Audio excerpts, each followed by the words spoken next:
Welcome to the Regulating AI podcast, where we bring global diverse leaders to help us build fair, responsible AI regulation and governance structures around the world.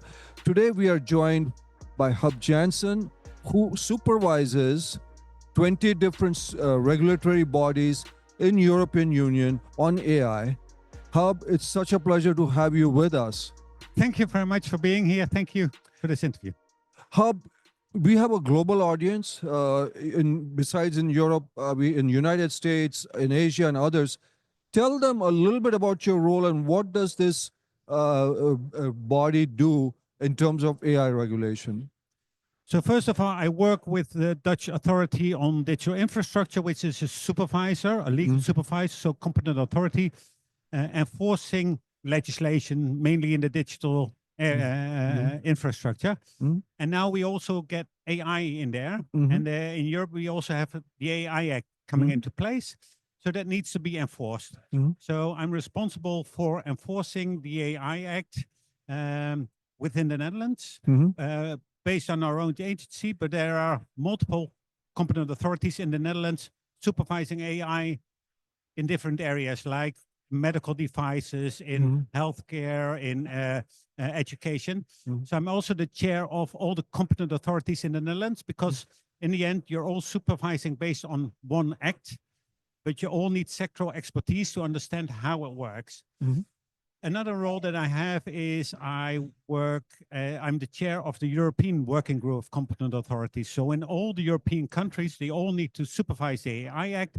And in order to align it and to make sure everybody's understands how to do it, I feel responsible as chair of the working group to collaborate and to share the things in order to supervise in a proper way. Wow. So you have a very big responsibility, because it's not just the Dutch authorities, it's across the European Union. Yesterday, I spoke to Axel Voss, who is one of the members of European Parliament who was involved in this European AI Act. For our audience, Huub, is it complicated? You have the European AI Act, and then you have obviously different countries within it which have to do the implementation.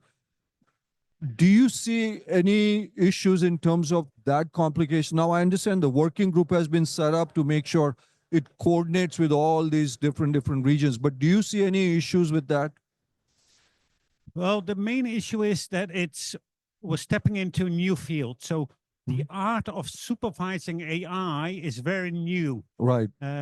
So we, for many years, there have been supervisors, but not on AI. And how do you supervise an AI system which is somewhere in the supply chain, in the end, in an app on your telephone? Who knows where it is, what it does, and how does it work, especially if it's multiple companies that are involved in the supply chain. So there's the general new issue of supervising AI. And we all need to learn that. So that's a real new challenge that we're all facing. But since nobody knows, it's a greenfield. We can start by just experimenting, and we're all working together, because there's no dispute on, I do it my way and you do it your way. Everybody says how to do it. Let's work together. So everybody's in a very pragmatic and cooperative approach. So that really helps. So I think what you're saying is it's a new field, green field. So really from scratch, so everybody's been very, very helpful in doing it. Huub, in terms of companies that are AI companies, do you think, do they have clarity in terms of how they are going to implement the AI Act, whether they are European companies or outside companies? Is there any confusion in them in terms of the implementation of AI Act? Probably yes, because nobody really understands. There's still, under the AI Act, still a lot of guidance that needs to be given. So nobody exactly knows. We're still developing the standards. Also on a worldwide level, standards are being developed for AI. But it's most importantly, is just start trying to comply with legislation, even though it's difficult to comply completely. You don't have to comply completely, But if you wait a few years, Mhm. then you're really lagging behind. So everybody still has a lot of question marks, but you can already start. And there are a few things I always say to companies. If I come to a company as a competent authority, the first thing I'm going to ask, who is responsible for the AI? Mm. Make sure somebody feels the responsibility, because I'm going to address somebody. And if it's not a person anywhere in the organization, it's a CEO which will be held accountable. So Mm. who is responsible for the AI? Because even if you have safe AI at this moment, it might be not safe tomorrow or the day after. So somebody needs to be responsible. And the second thing is, when it comes to AI Act, it's product regulation. So you need to look at which product do I deliver. Mhm. Then you check, is there an AI in those products somewhere in the supply chain? Mhm. If it is, then you see, is it forbidden or high risk Mhm. under the AI Act? And only if it is, then you need to do some additional work. Mhm. So the first steps are quite easy. Somebody responsible, look at all your products now and in the foreseeable future, 1 or 2 years, will there be AI? Mhm. And look at the intended use, and is that forbidden or high risk, or does it need transparency? If you start with that, the most difficult part is already done. That's true. Now, Hub, when you look at bigger companies, they have a lot of resources to, comply. As you said, you're going to ask them. Yeah. If you're a small company, a 5%, 10% company, do you think compliance of all this is easy for them or will be easy for them? We have a Yeah. lot of entrepreneurs who are listening to you. Yeah. The main thing from the AI Act, it's a risk-based approach. Right. So also competent authorities were going to look, where are the biggest risks? Yes. And often small companies Mhm. have smaller risks. Right. Unless, for example, it's a medical device which can kill people if it goes wrong, Yep. then we're going It's to a look high at. risk. So if it's really high risk, you need to take more measures, and it's Yes. going to be more difficult, but that's normal because the risks are very high.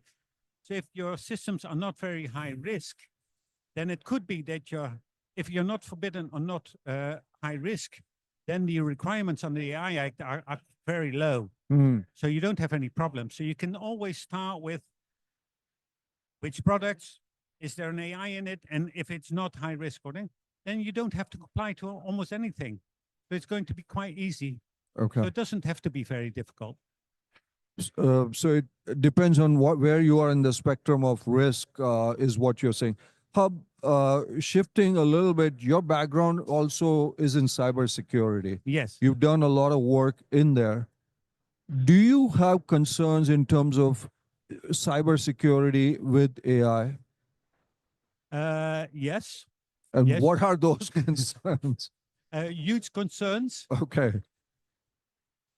So one is, I think, especially generative AI will really transform the cybersecurity issues. Yes. So, for example, it's not just, sometimes if you talk to cybersecurity, people think, oh, it's just regular cybersecurity, Mhm. but on steroids. It goes a Right. bit faster, so we need to be a bit faster, but Faster. it's not really transforming it. Mhm. In my opinion, it's completely going to transform it. Mhm. For example, if we're almost at a stage that generative AI can write exploits. And it can already now, but more advanced, Mhm. probably within 1 or 2 years. Mhm. That means if there's a vulnerability, then maybe within an hour, exploits are being written and all wide world might be distributed. Mhm. So the idea now that if there's an exploit or 0 days, that everybody can wait until there's an update from a company Mhm. and you have your updating system in order, that's too late. That's not going to work. So in Yeah. all the education and the standards, everywhere where there's an update Mhm. requirement, update policy, I don't think it's going to be gone. Mhm. If you look at, for example, phishing, Mhm. with generative AI, it can be so personalized that now the policy is that you want to train people to recognize it, not going to be recognized at all. Yeah. And a lot of, so very low-skilled people can do very advanced attacks. Mm. So normally everybody does a risk analysis, and based on the risk analysis, you need to do your investment on how much am I going to invest in cybersecurity. But everything which is now low risk might be suddenly become high risk, and it will cost billions in order to from cybersecurity. So the idea that the risk analysis will stay the same will be completely different. So what previously were only possibilities for state actors are now by a 17-year-old in his room behind a computer. Yeah. And what does that mean? And the most advanced AI systems quite quickly go also into the open source. Everybody has access to the most advanced tools. Mm. So we're going into a really completely different world. And people, I have a feeling cybersecurity people are not yet aware of the transforming impact of generative AI on cybersecurity. Mm. So, Hub, you basically addressed the offensive power of cybersecurity, Yeah. where, it's the scale and speed at which it will come at it. Yeah. But cyber experts also say AI will give you the tools also to protect against Yeah, some of this. absolutely. So there is that advantage. What do you think about that? But one is, yes, it will be, but I have a feeling, or my worry is that because it's not taken seriously enough, not really understood well enough by the cybersecurity companies, that the defense side lags behind on the offensive Mm-hmm. side. So probably we need some major incidents Mm-hmm. before people are really aware how fast it's going to be. Because if you want to rebuild your defense, it takes time and resources. Mm. And if you haven't started it, and if you think, oh, it will be okay and somebody else will do it, Mm. because it's a red race. So in the end, the defense will go as well, but I think it's going to lag behind. And the second thing is there will be some transforming impacts. Mm. Now, if you see certain risks, the CIO can say, okay, I'm going to have a meeting to see what are we going to do with Mm. a 0 day or whatever. Mm. When it comes to attacks by generative AI, that can go so quickly that you need a generative AI to react upon it, Mm. which means that you have to give it a mandate. As soon as it detects a new kind of attack, Mm. it should be able to shut down your vital systems in order to protect the vital systems. So the human should be out of the loop. So the continuity of your most critical infrastructure you might have to give it to an AI system Mm. and not longer keep it in your own hands. But what does that mean? If you can't, if you give the mandate of shutting down your critical business systems to an AI defense, and is it your AI defense tool, or is it from a different company, from a different state? Mm. Yeah. Do you lose Yeah. control over your critical infrastructure and your fundamental business? You really need to think of that you're going to lose it if you give it to generative AI, but you have no alternative. So Yeah. your vulnerability, especially towards the cybersecurity companies, is going to be extremely high. So really be sure to understand what you're giving to them in case of power. So that's a pretty important thing what you just said, Hub. So what you're saying is to simplify it for our audience. What you're saying is the speed at which offensive AI cyber will come at us. You kind of need the same speed for defensive AI, and that could, in some cases, mean that we have to shut down what could be critical infrastructure. So you might have to give that mandate or that authority to an AI agent, so to speak. Yeah. But is that sensible? You were talking about critical infrastructure. We're talking Yeah, but about. the alternative is that you respond too late and you're already. What would you breached. pick as a cyber expert? What would you give advice? You have listeners around the world listening, chief AI officers, CEOs. So you're saying you're stuck between two poisons. One is either you be too late or you give the mandate and authority to an AI agent who is going to do the right thing, Hopefully. hopefully. Yeah. So what should they do? I mean, maybe you don't have the answer, but generally, what do you Yeah. suggest? So the first thing is understand that this is a choice that you need to address. Mm, So at a board level, you need to understand that this is the world we're going to, and it mm, might take a year mm, or a year and a half, but not 3 anymore. mm, So you need to talk about it now. And there are opportunities or options. Like, for example, if you say, if I really want to be robust, my critical infrastructure should be doubled, but with a different technology. mm, So if I get one kind of attack on the one side, the other one will be safe because it's built on a different hardware, mm, software, architecture, whatever. mm, But then it's also a question, a choice between efficiency and being cheap or being robust. mm. So that's why I say it's a board level. Or do you accept that your business is going down, your critical infrastructure, because you say it's too expensive? I rather have it shut down if it's going to be up and make sure it's online within 5 hours, 10 hours, Mm. because I'm building a backup system, or I'm going to. So you can think of alternatives, but you really need to discuss it because it will hit your most critical infrastructure. So I think what you're saying is discuss with the board or your management what you want to do over a period of time because it could shut down your critical infrastructure, or you just accept that it will shut down your critical infrastructure. Those are hard choices for companies, I mean, or even governments to make. It could be bridges and other critical dams, etc. Yeah. Hub that you're talking about. So we have the same discussion also with the Dutch authorities as well. Mm, How are we going to do with this? We don't have the answers yet, but we started discussion with the CEOs from the different government organizations in order to make sure they're aware that these are the questions that they need to answer in a short time. wow, those are important questions that Hub is talking about, and our audience who is listening, they really need to start thinking about that. Hub, you deal with 20 different authorities. What is it complicated because you have to deal with different government bodies? What skills one needs to have?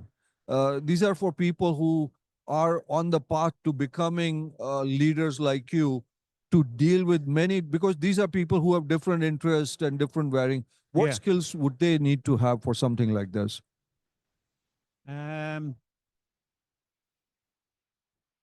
Flexibility in their head. It's like there's so many unknowns. Mhm. It's like, for example, I don't know if you ever skied before, but you have different slopes you can go down. Yep. So some are very, if you look at project management, you can Mhm. have different levels, but you're all going down. Mhm. This is going off the piste. And you really need to find your own path in, because Wow. everything legally, it's changing. The market powers are changing. Money is changing. The technologies is changing. Everything is it's changing.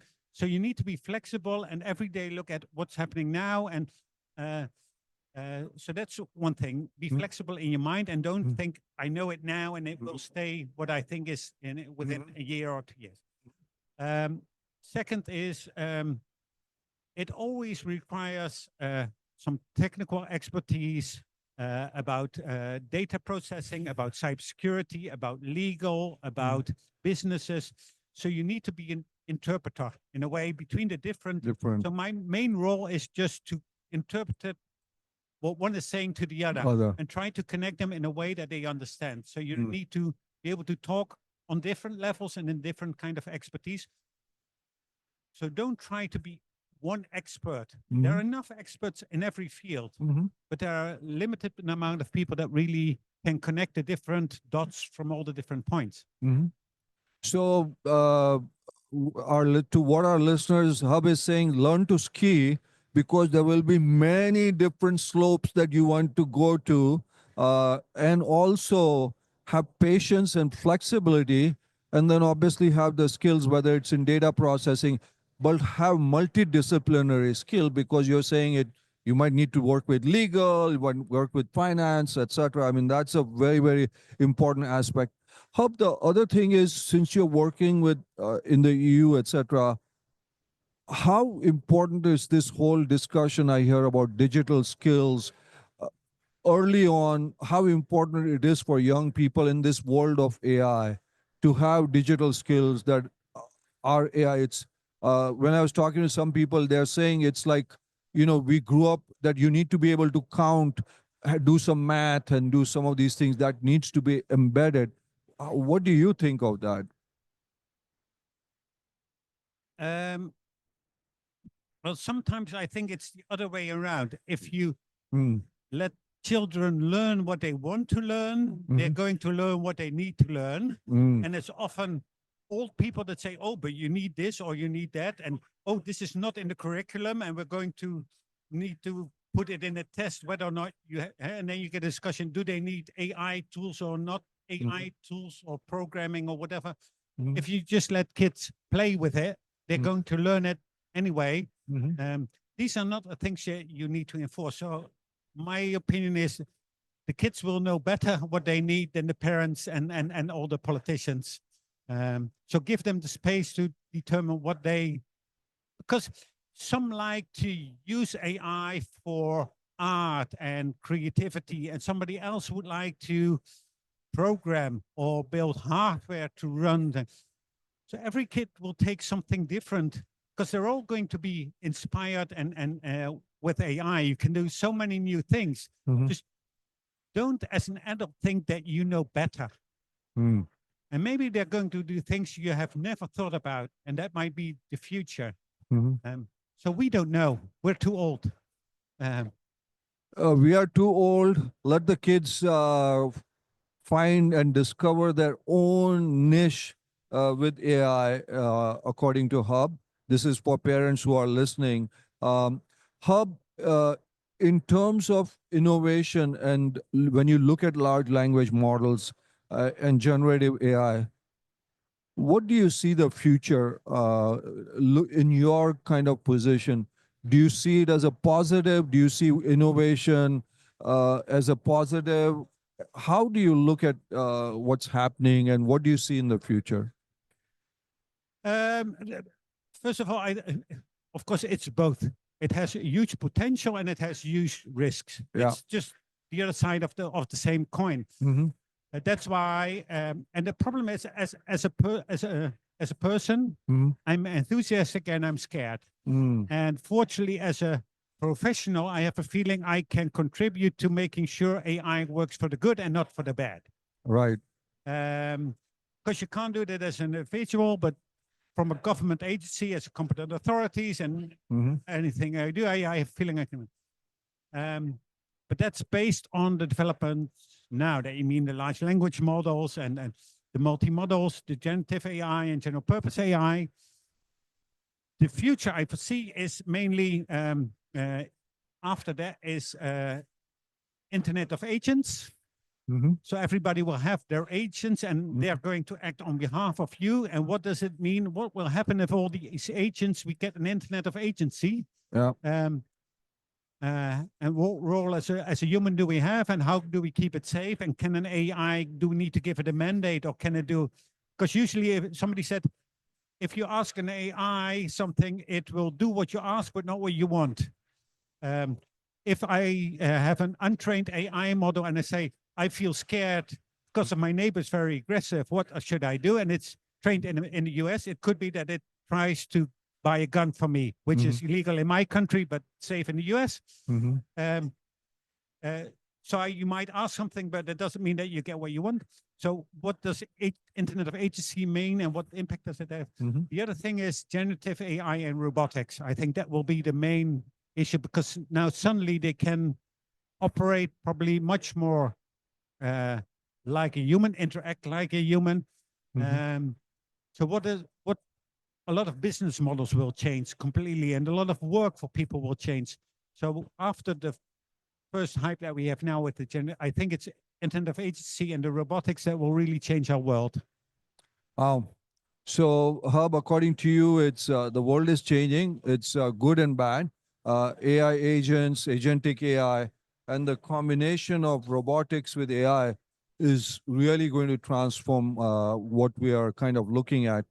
Hub, at the end, we kind of have these brief one-word answers that we want to get from you. Okay. Since you are hosting us in this beautiful city, by the way, this is the second big AI conference in a week that has happened here. So Amsterdam is rocking in AI. So congratulations for that. And Thank you. thank you for being such an awesome host here.